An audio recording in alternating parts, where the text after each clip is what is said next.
para el norte de Buenos Aires es el tema de la nutrición.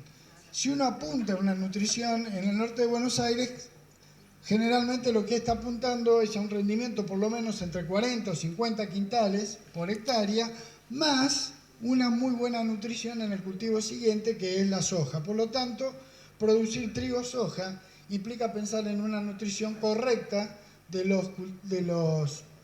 manejo de los nutrientes más importantes, como son nitrógeno, fósforo y azufre. Me voy a marcar 2 palabras de cada uno, marcando las cosas más importantes de cada uno de ellos. Dentro del nitrógeno sabemos que es el fundamental en el rendimiento final. Si uno tuviera que explicar, además del agua, cuál es el otro factor que más impacta en el rendimiento del cultivo, vamos a ver que es el nitrógeno. No solamente en el rendimiento, sino también en la calidad. En el caso del norte de Buenos Aires, sean cultivares intermedios, largos o cortos, la respuesta al nutriente mayor está dada en el nitrógeno. Si uno diría cómo tiene que manejar el nitrógeno, lo mejor o lo más correcto es hacer un balance para no excederse en el nitrógeno ni tampoco quedar corto en lo que queremos colocar. De acuerdo a los datos que manejamos, de acuerdo a los ensayos de varios años que realizamos en el norte de Buenos Aires, lo que encontramos que para tener un potencial o un rendimiento entre 40 y 50 quintales, lo que necesitamos es aproximadamente unos 130 a 135 kilos de nitrógeno entre suelo y fertilizante que aplicamos dentro de los primeros 60 centímetros de suelo. ¿Cómo hacemos esto? Bueno, un punto es el análisis de suelo, que nos va a dar la foto del nitrógeno que tiene el suelo. Y la otra sería el balance que haríamos colocando lo que falta para llegar a esos 130 kilos. En los últimos años hay un ajuste todavía un poco mejor, porque ahí lo que está faltando es fenómeno. Tengo lo del suelo, más lo que yo le voy a poner como fertilizante, pero también hay una parte que nos va a entregar la materia orgánica que tiene cada lote, o sea, lo que se va a mineralizar durante el desarrollo del cultivo. Porque el nitrógeno que nosotros sacamos con el análisis de suelo es un punto muy fijo, diríamos, una foto, mientras que saber cuánto nos da el suelo nos va a dar una pauta del aporte que puede ser. Por lo tanto, en ese caso, el nivel de fertilizante también lo podríamos ajustar. ¿Cómo se hace? Normalmente lo que se está realizando ahora es un nuevo análisis de suelo, que es el nitrógeno anaeróbico, lo cual nos permite saber, de acuerdo a la cantidad de materia orgánica, a la rotación que ha tenido el suelo, al manejo que ha tenido ese lote, las posibilidades de aporte de nitrógeno que tiene. Eso nos daría un balance un poco más justo y más cerrado de lo que necesitaríamos como cultivo. Al mismo tiempo, si uno analiza qué es lo que necesita, en qué momento aplicar ese nitrógeno, lo que vamos a ver es que el cultivo de trigo tiene una respuesta similar en cualquier momento en que lo apliquemos, lo cual nos da una pauta de que es muy flexible en el momento de aplicación. Normalmente lo que se ha hecho es aplicar todo al inicio. Lo que sucede es que cuando aplicamos todo al inicio en un año normal, que no sea muy húmedo, normalmente el rendimiento llega aceptablemente. Ahora bien, cuando nosotros empezamos a dividir, acá hay un ensayo, una experiencia de varios años donde se va dividiendo en varios momentos, todo a la siembra, el 70% a la siembra, el 30% en macollaje, y así sucesivamente con diferentes proporciones.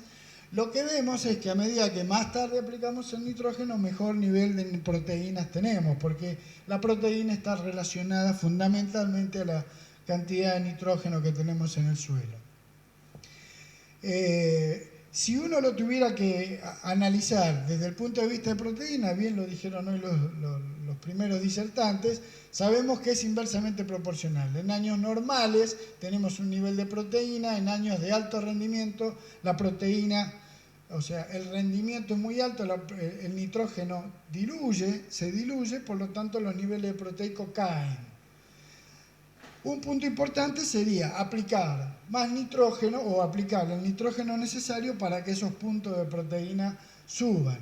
Y una de las maneras que se ven es que hay posibilidades. Si uno analiza trabajos que ha hecho el laboratorio de Marco Juárez en las últimas 3 campañas, lo que vemos para los mismos materiales, independientemente de su grupo, encontramos que para campos de producto los niveles de proteína son menores que para un campo experimental donde se está aplicando un poco más de nitrógeno o el nitrógeno más dividido. Eso es una pauta que nos da que se puede mejorar los niveles de proteína sin caer demasiado en los niveles de rendimiento.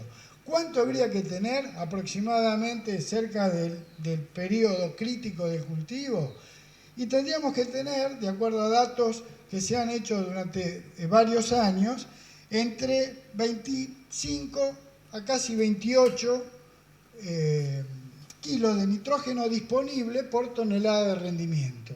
Es decir, si nosotros tenemos esa cantidad de nitrógeno, vamos a poder garantizar por lo menos un mínimo de un 10,5 de proteína.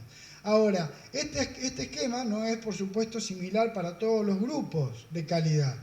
Generalmente el primer grupo de calidad, el grupo 1, cuando uno aplica esa cantidad de nitrógeno, hay una parte importante que va a rendimiento, pero una parte más importante que se transforma en proteína. Cuando vamos al grupo 2, es mucho más equilibrado, va mucho a rendimiento y bastante a proteína. Y cuando vamos al grupo 3, en general va mucho más a rendimiento y mucho menos a proteína.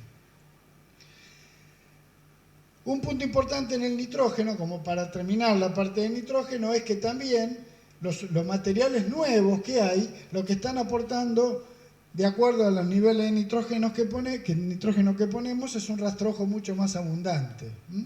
Eso es un plus que podríamos considerar.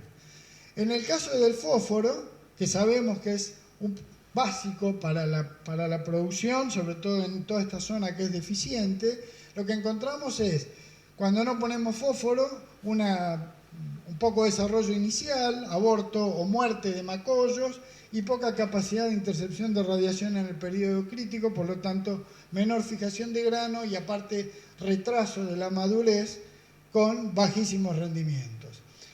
¿Cuáles son los umbrales que estamos manejando actualmente? Durante muchos años se utilizó el umbral de 13 partes por millón de Bray, de los cuales con un análisis de suelo lo tenemos. Lo que uno está viendo que los 13 partes por millón fundamentalmente era para rendimientos normales o mejores de hace un tiempo atrás, entre 2.500 y 3.000 kilos. Ahora que la exigencia es mucho mayor, estamos hablando de umbrales un poco mayores, cuando estamos buscando rendimientos altos. Lo cual es complicado porque sabemos que casi el 70 o el 60% de los niveles de fósforo que tenemos en la zona norte de Buenos Aires están entre 8 y 10 partes por millón. Y en el caso de los que han tenido mucha soja, todavía más, porque si bien se ha fertilizado, las fertilizaciones de soja fueron homeopáticas, lo cual la extracción ha sido mayor. Entonces, lo que uno podría apuntar para recuperar o para reconstruir es trabajar con dosis mayores a las que el cultivo necesita y fundamentalmente sumando el trigo soja. Es decir, si nosotros tenemos una dosis, partes por millón acá y queremos llegar al umbral del cultivo, sobre todo el trigo que es más exigente, es muy raro que de un solo saque, en un solo año, podamos llegar acá. No solamente que va a ser antieconómico, sino también muy poco eficiente. En cambio, si aplicamos más que lo que el cultivo consume, vamos a tener una secuencia en el tiempo hasta llegar al umbral. Y una vez que llegamos al umbral, es decir, que reconstruimos el fósforo necesario, le haríamos una aplicación de suficiencia o de mantenimiento.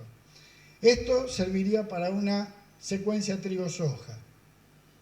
Si no lo hacemos, va a llevarnos más tiempo y si no hacemos nada, lo que estamos haciendo, si aplicamos mucho menos de lo necesario, es más tiempo para poder tener rendimientos altos. Cuando uno analiza en redes de ensayos que hemos hecho en el norte de Buenos Aires, observamos que la respuesta a la aplicación de fósforo es variable. Acá en esta tenemos un promedio de 6 quintales, lo cual es muy bueno y en relación a lo que había costado el fósforo el año pasado, por ejemplo, rendía ampliamente.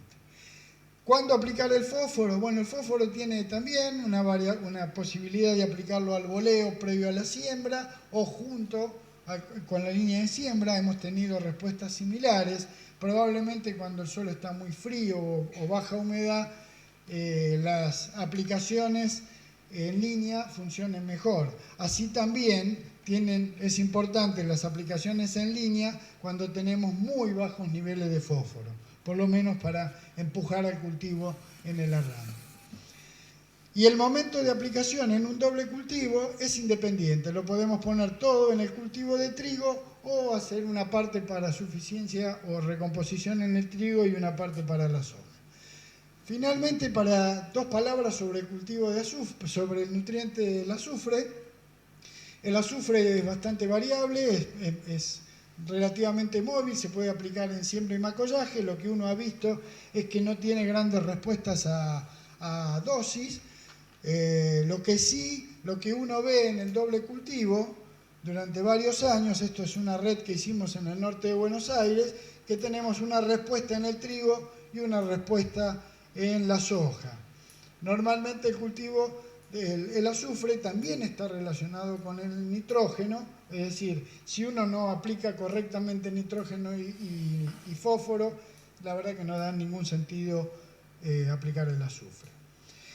Simplemente como un dato del año pasado que hicimos un ensayo en Areco, de una cosa muy práctica, como para ver el impacto, eran parcelas de producción, donde acá tiene aplicado solamente fósforo, nitrógeno, azufre, fósforo, nitrógeno, azufre y nitrógeno foliar en hoja bandera, y fósforo, nitrógeno, azufre, nitrógeno foliar y fungicida. Y lo que vemos acá, un trabajo que hicimos con la contadora Cecilia Paulili, es el margen bruto en relación a los valores futuros y a costos actuales, el impacto que tiene el nitrógeno, que yo les decía cuánto explica el nitrógeno, casi el 20-25% del rendimiento lo va a explicar el nitrógeno, y los rendimientos y los márgenes brutos que tenemos en cada uno, ¿sí? La verdad que no son nada despreciables. Acá lo que no está, porque no me entregaron el resultado, es el análisis proteico, porque el foliar acá, junto con el fungicida acá, no solamente tendría que estar en rendimiento, sino también tendría que tener un impacto sobre el foliar.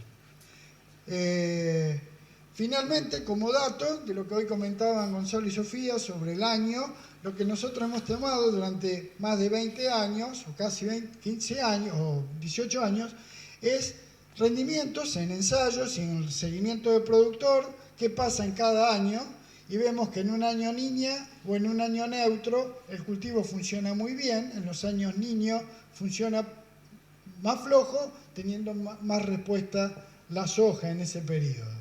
Si uno analiza lo que pasó con los trigos después de un año niño, siempre fueron muy buenos.